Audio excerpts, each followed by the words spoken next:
মা খালারা, আদম নবী আর মা হাওয়াকে একজনাকে শ্রীলঙ্কাতে আর একজনাকে জেদ্দাতে, দুজনকে দুই জায়গায় ফালায়া দিয়েছিল, স্বামী থেকে বিবিকে আলাদা করে দিয়েছিল।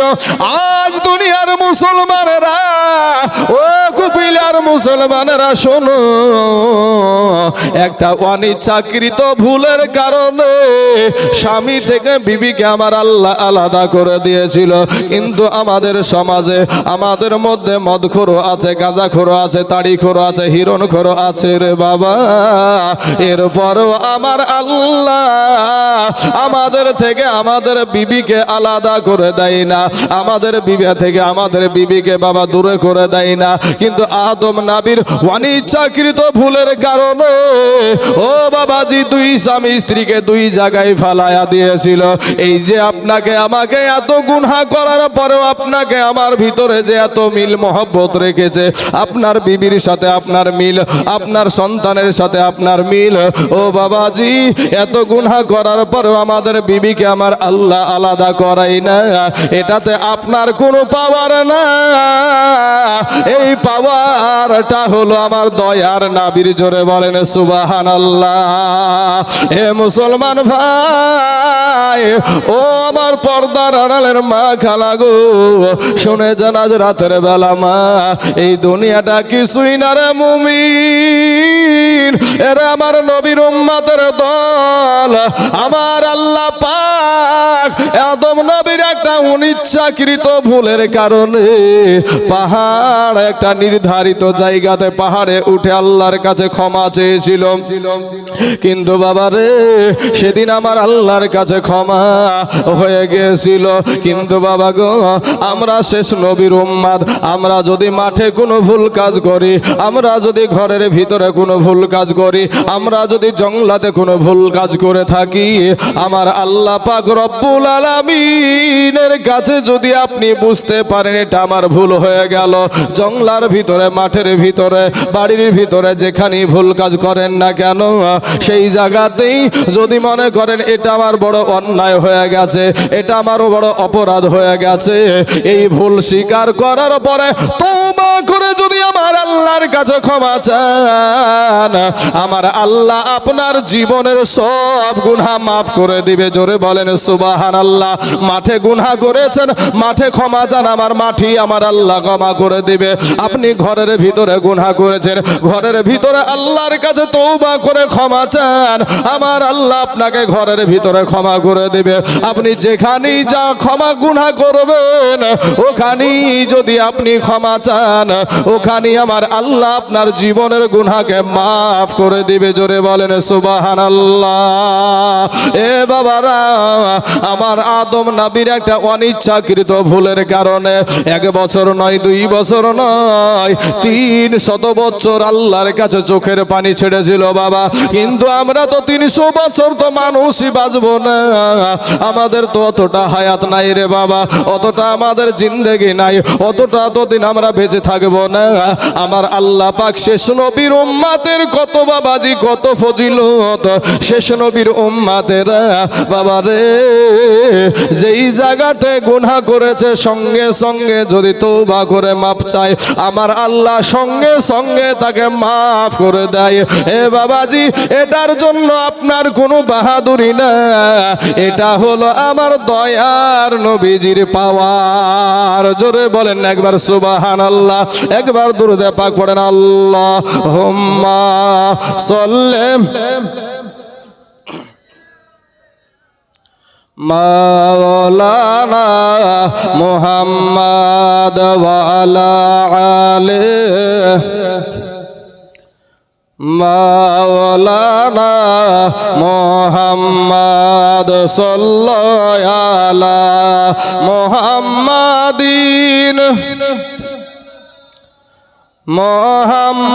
मोहम्मद हरदम ज़बान से निकालो पाक, हरदम ज़बान से निकालो शाफी सल्लल्लाहु अलैहि वसल्लम। তাহলে আমরা এখান থেকে কি বুঝলাম যে আমরা আদম নবীকে মাটি দ্বারা আমার আল্লাহ সৃষ্টি করেছিলেন। আল্লাহ কোরআনে বলছেন ইন্নী খালিকুম বাশারাম মিন তিন, আমার আল্লাহ মানুষ বানালছেন মাটি থেকে। তো এখান থেকে ওই মাটি দিয়ে কাকে সৃষ্টি করেছিল? আপনাকেও না, আমাকেও না, আমাদের আদি পিতা হযরতে আদম নবীকে সৃষ্টি করেছিল। তা আদম নবীকে সৃষ্টি করার পরে যখন ওনাকে বাবা জান্নাতে রাখলেন, তো জান্নাতে রাখার পরে আপনার একটা অনিচ্ছাকৃত ভুল, ইচ্ছাকৃত ভুল নবীগণ করে নাই। নাবিদের কোনো ভুল নাই, নাবিরা হলো মাসুম, নাবিরা হলেন মাসুম। সেই মাসুম নবী আপনার একটা অনিচ্ছাকৃত কাজ, এটার কারণে আমার আল্লাহ পাক জান্নাত থেকে দুনিয়াতে দিয়ে ফালায়া দিলেন। এরপরে স্বামী থেকে বিবিকে আলাদা করে দিলেন। আমরা যে এত গুনাহ করি, আমাদের সবচাইতে বড় আদালত হলো সুপ্রিম কোর্টের চাইতে বড় আদালত হলো আমাদের বিবেকের আদালত।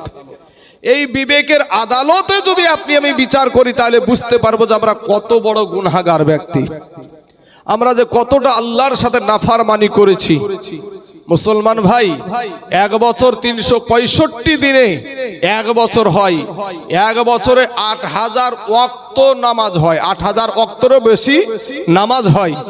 তো এক বছরের ভিতরে ঈদের দিন, 2 ঈদের দিন নামাজ পড়লাম, বাদ বাকি সব শেষ। ও মুসলমান ভাই সোনা মানিক, এরপরও আমাদের জন্য কত আল্লাহ কত আমাদেরকে ছাড় দিয়েছে। দেখেন যে কোনো ব্যক্তি যদি আদম নবীকে তো বিবি থেকে আলাদা করলো, 350 বছর কান্না করলো, কিন্তু আপনি আমি যেখানেই গুনাহ করি না কেন, মাঠে করি, ঘাটে করি, দোকানে করি, বাজার করি, ঘরে করি, যেখানেই করি না কেন, ওখানে যদি মনে করেন যে এটা আমার ভুল কাজ হয়ে গেছে, এই ভুল কাজের জন্য আল্লাহর কাছে তওবা করে যেই জায়গাতে আপনি বসে আপনি পাপ কাজ করেছেন, ওই জায়গাতেই যদি আপনি তওবা করে আল্লাহর কাছে ক্ষমা চান, আপনার আমার নবীর কারণে আপনার আমার জিন্দেগির গুনাহকে আমার আল্লাহ মাফ করে দেয়। জোরে বলেন সুবহানাল্লাহ। বাবাজি আমার সোনা মানিকেরা, আমার ভাই জানেরা, আমার আব্বা জানেরা, তাই এই শবে বরাতের রাত্রি একটা মূল্যবান রাত্রি। এই রাত্রিটাই, আজকে রাত্রিটা অবহেলায় কাটিয়ে দিবেন না বাপ। আপনাদের পা দুখানা আগায়া দেন, আপনাদের পায়ে হাত দিয়ে বলি, মা জননীরা গো, এই রাতে ইবাদত করতে অনেকেই নিষেধ করেছে, বিগত কালেও করেছে, এখনো আছে, কিন্তু আপনাদেরকে বলবো যে ইবাদত এই 365 দিন, এক বছরে 365 দিন হয়, তো 365 দিনের মধ্যে যদি 5 দিন বাদে 5 দিন রোজা রাখা হারাম। এক বছরে 5 দিন রোজা রাখা হারাম। তো এই 5 দিন বাজে আপনি যদি তাহলে 360 দিন যদি রোজা রাখেন, তো আপনার সওয়াব হতে থাকবে। জোরে বলেন সুবহানাল্লাহ। তাহলে শবে বরাতের রোজা কেন বেদাত হয়ে গেল? শবে বরাতের রোজা বেদাত কি করে হয়? বছরে 5 দিন রোজা রাখা হারাম। সেই 5 দিন এর আগেও আপনাদেরকে বলে দিয়েছি যে ঈদুল ফিতরের দিন, অর্থাৎ রোজার যে ঈদটা হয়, সেই রোজার ঈদের দিন, আর কোরবানির ঈদের দিন, আর আপনার কোরবানির ঈদের পরের 3 দিন, এই 5 দিন রোজা রাখা চাচা হারাম।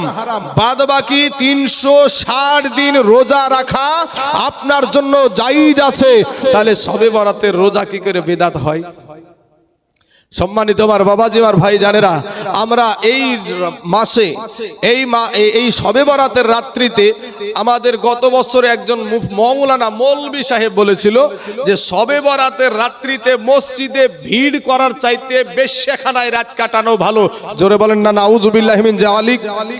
আচ্ছা, এ কি মৌলভী হইতে পারে গো? কি গো স্যার ভাই, ও স্যার ভাই, এ মৌলভীর কথা এটা বাবাজি। তো এই ব্যক্তিদের বিরুদ্ধে কথা বললে যাদের ব্যথা লাগে, জানতে হবে তার দুলাভাই হয়, ওটা তার দুলাভাই হয় ওই মৌলভী। সম্মানিত আমার বাবাজি, আমার ভাই, এই শবে বরাতের রাত্রিতে এত ফজিলত আমার আল্লাহ পাক রব্বুল আলামিন দিয়েছে, তারপরে শবে বরাতের আমলকে বাদ দিতে যারা চাইছে, এরা বাবাজি, এরা জানতে হবে এরা আমাদের সেই মুমিন মুসলমান না, এরা হলো কমিন মুসলমান। যারাই আল্লাহওয়ালা ব্যক্তি হয়েছে, যারাই আল্লাহর ওলি হয়েছে, তো সেই আল্লাহর ওলিগণ আপনার রাতের বেলায় তারা কি করেছে, রাতের বেলায় শুধু কান্না আর কান্না করেছে, রাতের বেলাতে শুধু কানতে কানতে আল্লাহর কাছে ক্ষমা প্রার্থনা করেছে। এমনি এমনি আল্লাহর ওলি হওয়া যায় না, এমনি এমনি আল্লাহকে পাওয়া যায় না। ও মুসলমান বাবাজি, আমার সোনা মানিকেরা, আমার ভাই জানেরা গো, শুধু বোঝো সন্তান যদি ভালো হয় তাহলেই চলবে না, সন্তানের বাবা মাকেও ভালো হতে হবে।